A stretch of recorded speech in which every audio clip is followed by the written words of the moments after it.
Hello, everybody, and welcome back to Very Biased Opinions for another round of Premier League predictions. It is Ian and Thomas with you as always. And after a week where Manchester United blew the title race back open and Fulham breathed life back into their fight for survival, and Liverpool, well, we'll get to Liverpool. But we have all the games covered. But before we dive into that, we've just got a little bit of housekeeping to look after, and I don't have a hat on, but if I did, I would be taking it off, because what a performance this man produced last week in Premier League predictions. How has he done it? How has he done it? I do not know. Unbelievable scenes, Jeff. Unbelievable scenes. 9 results correct, 2 perfect scores. Ian, you did this to me twice earlier in the season, so I'm not going to rub it in your face, but it felt like a really good round, and you didn't have a bad round either, so really good. Very quickly. I was quite pleased with myself on Saturday evening, seeing as I got that Leicester-Brighton score right, and thinking I'm going to win this week, and then Sunday happened. What a day. What a fantastic day. Bloody Sunday. A day that will go down in folklore history. But before we get started, very quickly, I'd like to thank our Patreon subscribers, PJ Simpson, Matthew Bowden, Matt Uranko, Grandstand Betters, and Pessimistic Brother Alan. You guys are what's keeping this channel going. Please, if you guys are enjoying this video, head over to Patreon, head over to our championship package. It's what keeps us going. It's what pays for things like the microphone, the cameras, etc. This wonderful lighting system I have around me right now. And without further ado, I got a quick ado. Hit the like button on this video. That helps us a lot. So please do that. And also just check that you hit the notify bell and check you're still subscribed, because we've been losing subscribers lately and we don't want it to keep happening. And we think it's YouTube up to its shenanigans rather than people just unsubscribing, which I can't believe. But also make sure you do hit the notify bells, because there is a lot of people that just don't seem to get notified when our videos go out. So if you could do that, that'll be great. And I'm going to steal your thunder now, Tom, because we start with the North London derby. It's Arsenal versus Tottenham. How did Arsenal fail to beat Burnley? What is this club doing, Ian? I know you love them, and I'm going to let you talk about them. But, if you say top 4 one more time, I'm going to come to Lincoln and insert a large garden gnome inside you. That sounds like normal post-lockdown plans. But look, for a mid-table side, it was a good result away at Burnley to get that 1-1 draw. They're still a wonderful side. They were really unlucky last time they played Tottenham. They absolutely battered them and were undone by 2 really lucky Spurs goals. So Arsenal are going to smash them. The road to the top 4 starts here. I'm going to keep this short and sweet. It's going to be a 3-1 win for the Gooners. Jose Mourinho lives for these games. Gareth Bale's back, baby! And, Harry Kane and Son Heung-min are dope. So 3-0 to the Tottenham Hotspur. Yeah, I am a bit worried about Bale, I must admit. He's looking quite good, isn't he? Yeah. Newcastle United versus Aston Villa. Do not worry, Newcastle fans. Do not worry. Well, you should worry a little bit, but not about this game.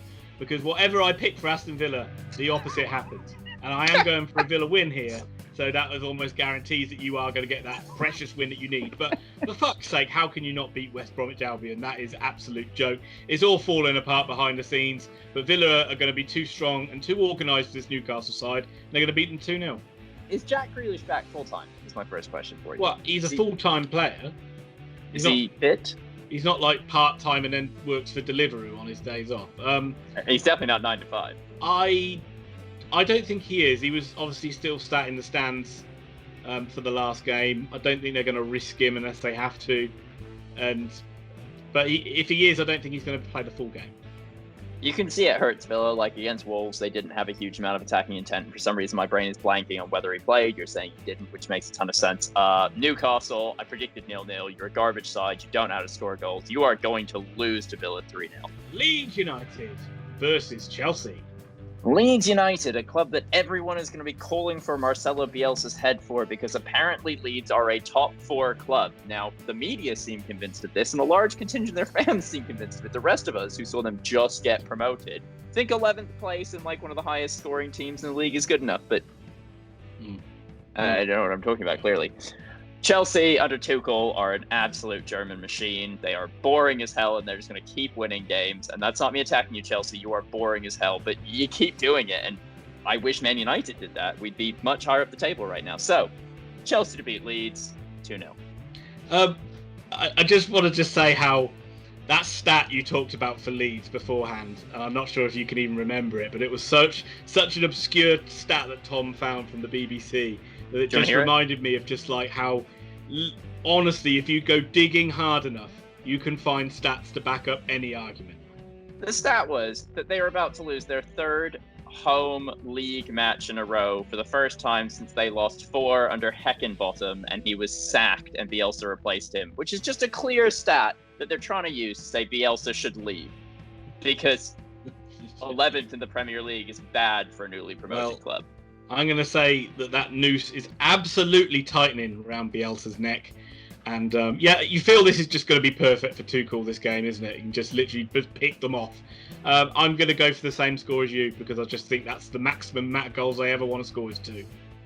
Also, I'm just going to say, I bet you in this match Leeds get 25 shots off. Guaranteed. But they will all be right at the goal. Last couple of games, let's say, we had them to beat Villa, didn't we? And I've just seen them play West Ham. And both games, they are still really good to watch. They're so good. They were unlucky in this game. They just literally, but for whatever reason, the shooting boots just aren't on at the moment. And the build-up play is still amazing, but the finishing's just not there at the moment. Crystal Palace versus West Bromwich Albion. I know we did the Newcastle side of this, where we slagged them off, but West Brom, man, like if you've got Newcastle at home, and got to win, you've got to win. Surely it had to have been a must-win game for them. Did Sam Allardyce really risk enough to win it? I don't think he did. But yeah, exactly. He just literally sat back and let the game meander away. And like they desperately, especially with what Fulham did, they desperately needed to win that to try and put any pressure on Newcastle and Brighton. And it was a poor performance. And Palace are just doing what they're doing. You know, they were well beaten by Tottenham, but they're just picking up enough points. And I can see this one. I'm going to do what you do, but it won't happen. I'm going to try and pick a sneaky 0-0 and see if I get away with it. 0-0 draw. Because you picked a draw, Ian Allen, and because I learned last week to do the opposite of everything you say, I'm going to do the opposite of what you say. I think Palace are going to win this 1-0, and I think it's going to be an awful game of football. So surely the opposite of a goalless draw is a scoring draw. Fulham versus Manchester City. I don't know what to pick now. Fulham have literally upset the whole of the football established order with their fantastic win against Liverpool, and they come up against a Man City side who, I'm going to say it, they're in turmoil. Club in crisis. Ambulances, people freaking out, queue burning buildings. This club don't know what's going on, Ian. Oh my God, they've lost a man. No, I can't even do it. City are going to win this game. Come on. We're both going to back Man City, I think, in this one. But this Fulham side, Scott Parker has done a remarkable job. They are, not only are they looking good going forward, but defensively they look so much stronger than they did. And the way they defended against Liverpool, Areola all of a sudden looks like a quality, safe pair of hands in goal, which he didn't do at the start of the season. And Anderson in defence, wow, what a performance this guy put in. The block he did to stop that, where it looked like Mane was going to have a tap in, was absolutely sensational. They fully deserved that win over Liverpool. I don't think they'll win this game. I'm going to go with City, but I think they'll push them. I'm going to go with a 2-1 Man City win. I'm going to go 2-0 Man City. Leicester City versus Sheffield United. Well, Leicester playing poorly, but they did manage to get a really important win against Brighton. It was a massive win for them to stop that slide down the table, because sides, namely Chelsea and West Ham, are coming for them, and Spurs look like they're doing quite well at the moment as well. So they really needed to keep the pace, and they did that well. They're struggling a bit at the moment, and this is sort of a good game for them to have, because I think they can win this one quite comfortably, because I think there's a bit of down toolsness of Sheffield United, and I think this will be. I'm gonna go for a nice big win for Leicester. I'm gonna go 3-0. It's nice of you to let me go first every week, Tom. Every game. I think I am so far behind that you can get away with it.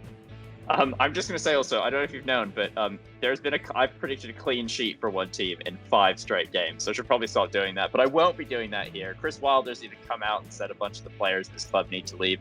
Also, Chris, a lot of new players need to come in, because this is the definition of a championship team in the Premier League. They look bad right now. They just look bad. Leicester scraped a win against Brighton. We'll talk more about Brighton then, but they won it. They won it 2-1. They're still in third place. They're still on course for a European spot. And credit to them, and they're going to win here 1-0. He won't make too many changes. There'll be a championship side in the championship next season, and all those players that look out of their depth will look quite good. Everton versus Burnley. Burnley, a creditable 1-1 draw. They just keep picking up enough points to not drop into that 17th place position. Chris Wood, goal of the season? Hands down. I mean, what a finish. Striker, instinctive. He knows exactly where to be and when to be there. Bring him in, Man United. Fuck this Martial fellow. But really, it was a really good result for Burnley that they did not deserve at all, but Granit Xhaka chose to give it to them. Everton, on the other hand, we talked about this off camera really quickly. I'm just going to say it. Chelsea have a way of just stifling teams. It's the positioning of their players. I'm not clever enough to know how they do it, but Tuchel just seems to put everyone in a place that just destroys space. And other teams they don't know what to do with it. So I expect a better Everton performance. I am going to go first in this one, and I'm going to go 2-1 to the Evertonians. Yeah, that sounds exactly the score I would have picked. It sounds like it's going to be a bit of a grind for Everton. They'll just about come through. But I'll go for 2-0 to Everton. That's fair. I mean, the only way Burnley score is if you literally kick a ball at them in front of the goal. So, Yeah, could happen. They got Pickford in goal. Oh, Wolverhampton Wanderers versus ex-Premier League champion and soon to be out of Europe, Liverpool. Well, usually I save this intro for when we talk about Manchester United. But I think this video deserves this intro to be done twice. If I can get the words in without the laughing policeman. Listen to it. Right. Oh, sorry. Please continue. They're in absolutely horrible form. You cannot believe how bad this form is. But I don't think you want to hear me talk about it. I think it's time to hear from the resident expert and Manchester United fan, Thomas Pickett. 6 straight losses. It's unbelievable. They just lost to Fulham, and it's like he's auditioning for the fucking Joker. They didn't even want to be there.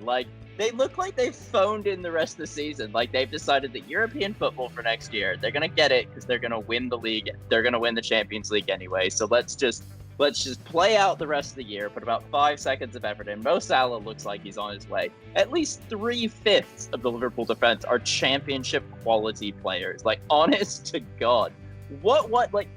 This is one of those, I know I'm not supposed to enjoy this. This is one of those years where you look at the transfer market and what they've done in it, and you're like, but you even knew. Everyone at your club has talked about the defensive. You have 11 first-team injuries. Even Jordan Henderson is down injured at the center back. No, we're gonna bring. I think we go about this all the same every week, and we always talk about all the players they've got out at the back. They're not scoring goals. They're not scoring. These attacking players are playing shocking this year. They're terrible. Behind him, they've got a 3rd-choice midfield and a 4th-choice center back pairing. Everyone is just slowly shifting back. Plus, and I'm saying it again, Mo Salah doesn't want to be there. He doesn't want to be there. Yeah, okay, Mo Salah doesn't want to be there, but he's still the leading goal scorer. I mean, what the fuck's happened to Mane? What the fuck's happened to Firmino? They're absolutely terrible this season. They can't score. Yeah, I mean, without all the laughing and stuff, they're having a tough run, and there's a bunch of injuries, and the squad clearly has literally no confidence. And they are where they are. It's not going to keep going like this, and eventually they will right the ship slightly, and if they don't, they'll end in 13th place, and next season they'll storm to a Premier League title because they're playing 20 games less than everyone else, which is, as we've learned with Chelsea, a great way to win the league. Wolves, we forgot to mention you remain one of the most boring sides in the league. You drew 0-0 with Villa. But without Jimenez, they still lack any sort of point. It's just I love them. I love all their players, but it takes constant moments of wonder for them to win games, like a player stepping up and scoring a fantastic individual goal. They can't tap the ball in, and they don't play to tap the ball in. Anyway, words. Liverpool to win 2-1. Yeah, it feels like it, doesn't it? It feels like they're gonna. It feels like you just feel like you still have to back them. But I'm going to go with a draw. I think I'm going to go with a 1-1 draw. But anyway, Southampton versus Brighton, Hove and Albion. Meltdown, I hear, Thomas. I hear rumours of meltdown on the South Coast. Not at Southampton, though. At Brighton.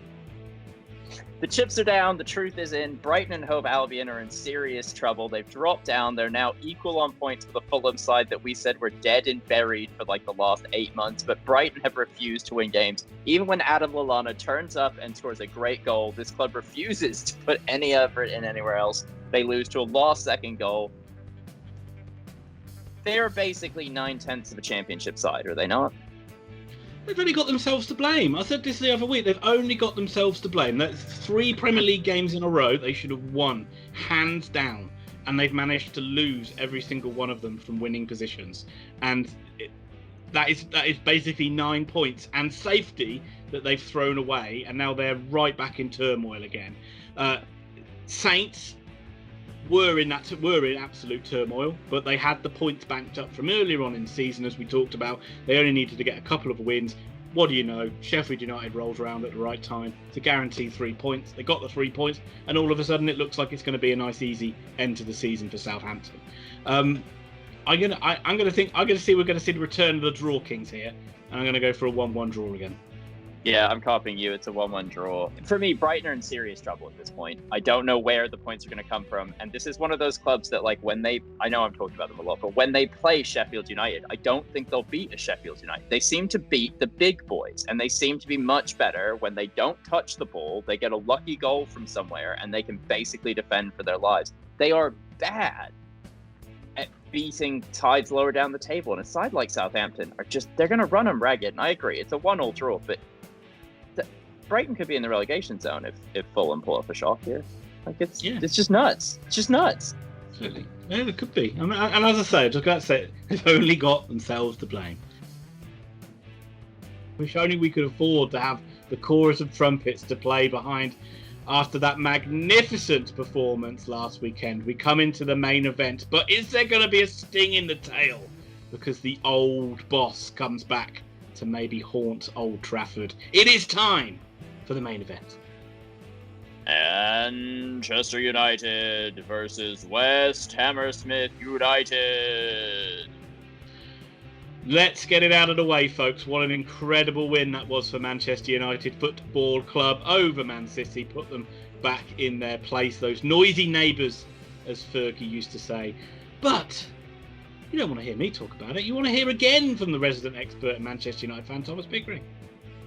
Yeah, fantastic result. Luke Shaw, wonder goal. Man United beat City. It's fantastic. We're all really happy. It's really good to see them, score goals after 2 of the most boring football games in history. Rashford, it looks like he's not going to be down injured for a while, which is really good to see.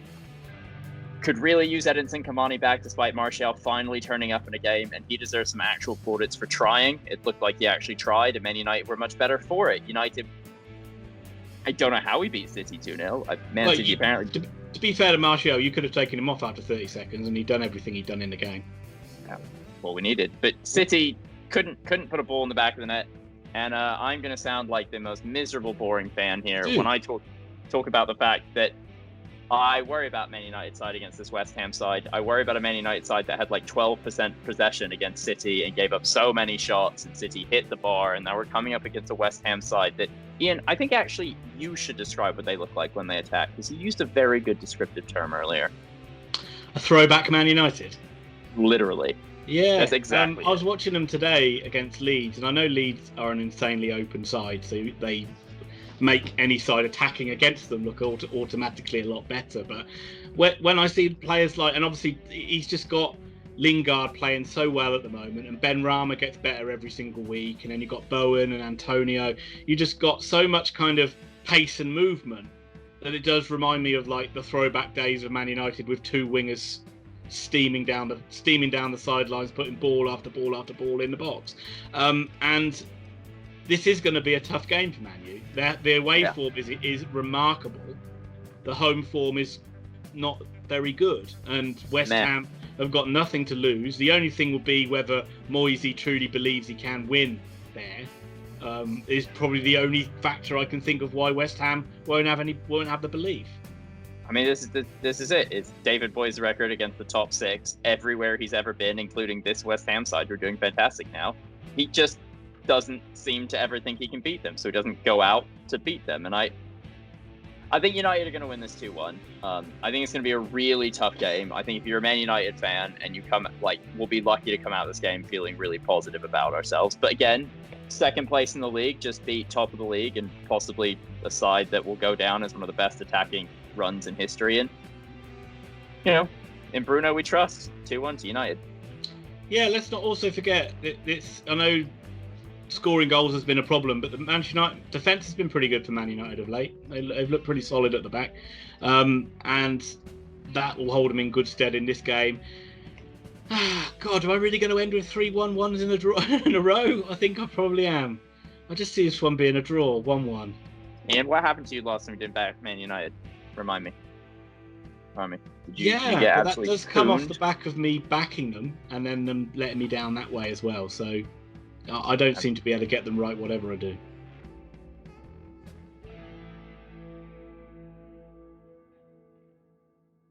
And on that note, ladies and gentlemen, we end today's Premier League predictions. All that's left to do is to ask you to please like and check that you subscribe.